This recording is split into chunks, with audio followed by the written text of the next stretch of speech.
Well, we're gonna go for a little morning hike. And we're gonna have a little hike.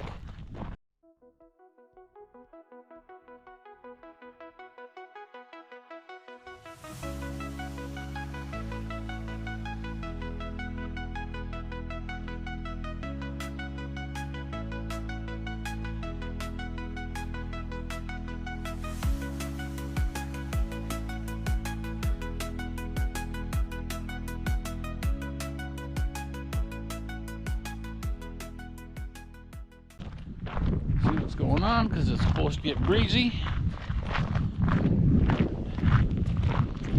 Try to enjoy the day. That's what traveling's about. Parking lot's getting kind of crowded this morning, so we will see. Lock your cars, it says.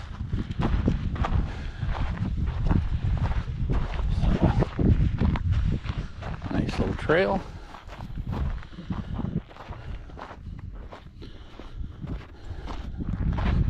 We're not setting no land speed records today, Grandma.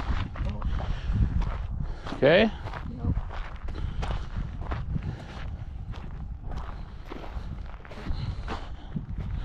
Boy, there's goat heads out here. Holy cow. Lots of goat heads. That's for sure. Baylor Pass National Recreational Trail. The people this morning got here this morning. I couldn't believe it. I'm hearing cars at 4:45 this morning pulling in the parking lot, and they're going for a hike with flashlights. Cars kept coming in. It's just amazing me. They start that early. You don't woke me up. I thought there was somebody next to my camper. But a little uphill climb.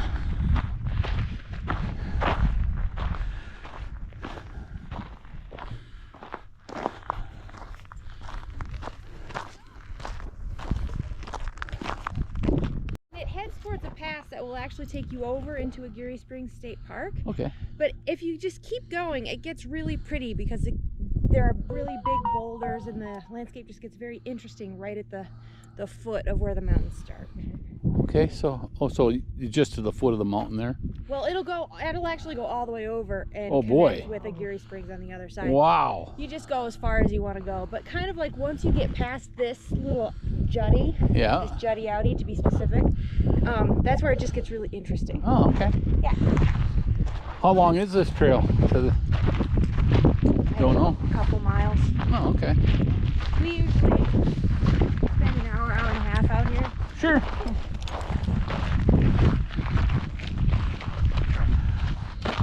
Thank you.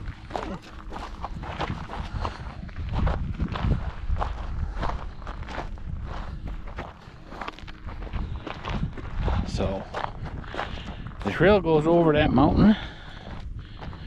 This cat right here, me and her, not happening, man, not happening.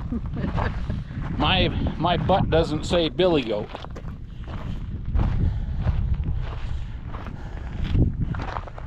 If you know what I mean.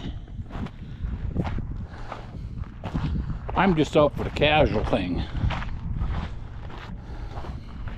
Yeah, this is a good workout. Yeah, it's a steady incline. It don't look like it. No, it looks But flat.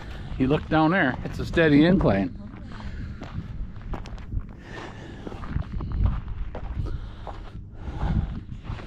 Without a cane,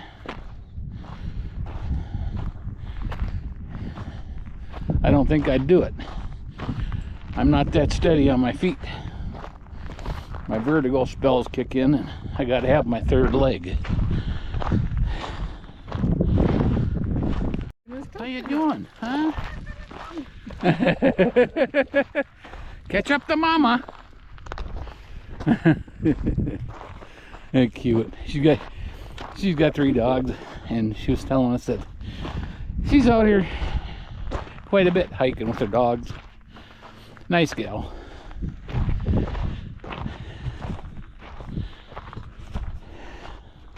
Well, while we're out walking around, I'll give you a topic for today, a tip. Maybe we'll call it a tip of the day. When you come into your boondocking spots and you have other people around you and you find your spot where you want to park, and maybe it's between 2 people and you figure you have plenty of room to get in there and not be too close, go talk to them. Just courtesy, and ask. Say, hey, if I put my coach in here, is that going to be too tight for you? And they'll usually say, no, that's fine, as long as you have decent space, you know. And get to know we always pull in and we'll talk to the people and we'll say, you know, hey, how you doing today? What a great day. Just kind of feel them out a little bit to see what kind of people you're going to be next to for your security purposes. You know, like when we pulled into this spot, we had one guy parked in the area with just a car, and I walked up and talked to him, and I really got a bad vibe out of him.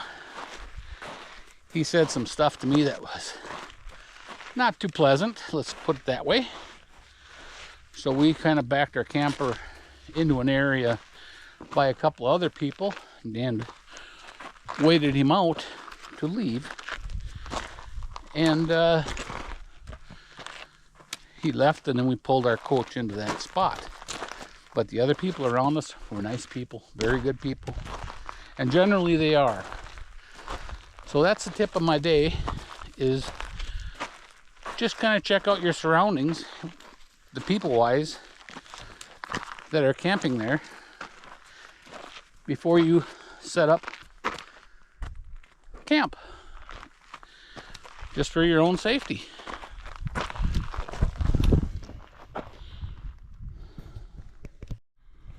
So the topography kind of changes. It gets a little rougher, rockier up here. So we're going to turn around and work our way back down. Over here there is a wash.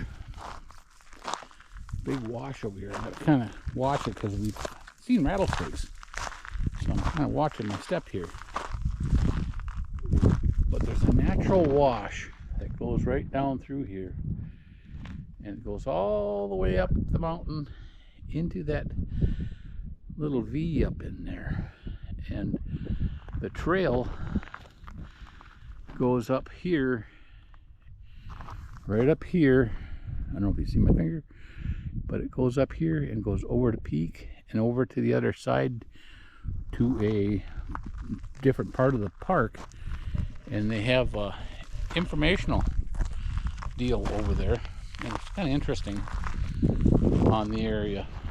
It's a big information center, and this trail goes right over to it. This is where we're stopping for today and starting to head back. Just taking a little break. But there is the overview out there of the city down below. Another example of everything in the desert will poke you, stick you, bite you. Look at them needles on there. Look at them.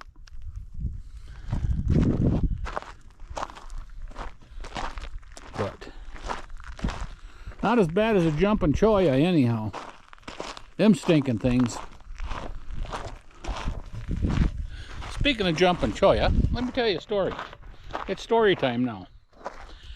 We're out in Peralta, which is Arizona, which is by Gold Canyon.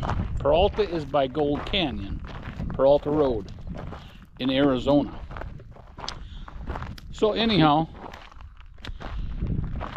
we got back in there boondocking, and I don't know where I was going with it, but it's another beautiful area to camp, boondock wise. And we got back in there and got set up right next to the mountain areas. I mean, we were really close to the mountains, of the Superstitious Mountains. Beautiful spot. And we were there for a week, I'm guessing.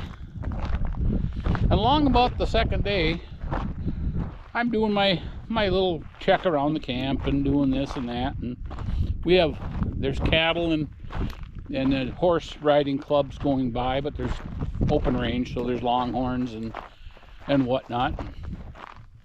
So I'm going to do my check on my truck. I do a check over on my truck just about after every travel day, and I hadn't done it.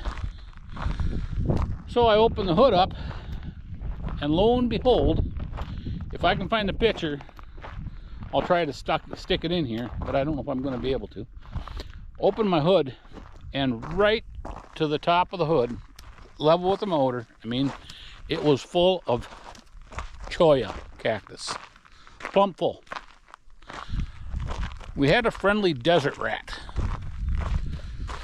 So I'm in there with the needle nose pliers for a half a day, pulling this cholla out of my truck. And I'm not kidding you, it was a half a day. He had it packed in underneath the turbo, underneath the manifolds, all over. I mean, every little orifice. The hood was level, wasn't it, honey, when we opened the hood? Yep. It was crazy. And that was 2 days. So I get that done, and I have that repellent spray. I sprayed everything down with repellent spray, and then I even took brake clean and sprayed around on the motor first, you know, in case there was some scent or whatever. And then I sprayed that other stuff down, that repellent, and left the hood open on my truck. I was, just clicked open, so it wouldn't feel so secluded for him. And then I went out the next day. Same thing. Not quite as bad, but full of cholla. And I thought, you miserable little son of a beep. And I got back to work with the pliers, the needle nose, and got it all cleaned out. So the neighbor guy we were talking to says, well, put some lights under there. He says, and that'll usually keep everything away. So I thought, well, cool. I have a floodlight for working on things, a 110 kind of a floodlight. I put that up, shining up underneath the troll truck. And then we put Christmas lights over in the top of the hood, right? So you can imagine what this thing looks like. A truck Christmas tree. And I got them out the next morning, and I thought, oh, super, it worked. Great. I took the lights out, and all this stuff. And I took and opened my door to go in the truck to get something. And I opened my door up, and cholla cactus falls out. And I thought, now what? And this is like the 4th day. Here, he filled my fender wells, both fender wells, up inside the fender wells, completely full of cholla. I told Deb, I says, that's it, I'm done, I lost the battle. Let's pack up and get out of here. So, that was quite, it's just a little story, but Desert Rat won. Desert Rat won, yep. I lost, Rat won, but all right, we're getting closer to the camper, and we'll catch you on the next one. Well, we got back, and I decided to put the drone in the air and give you guys a little drone footage on the surrounding area, and hope you enjoy it.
Well, what a beautiful sunset behind me, guys. And look at this on the mountain. Right out my back door. Isn't that pretty? Huh? Ain't that pretty? Peaceful, quiet. Everybody talks about the wind.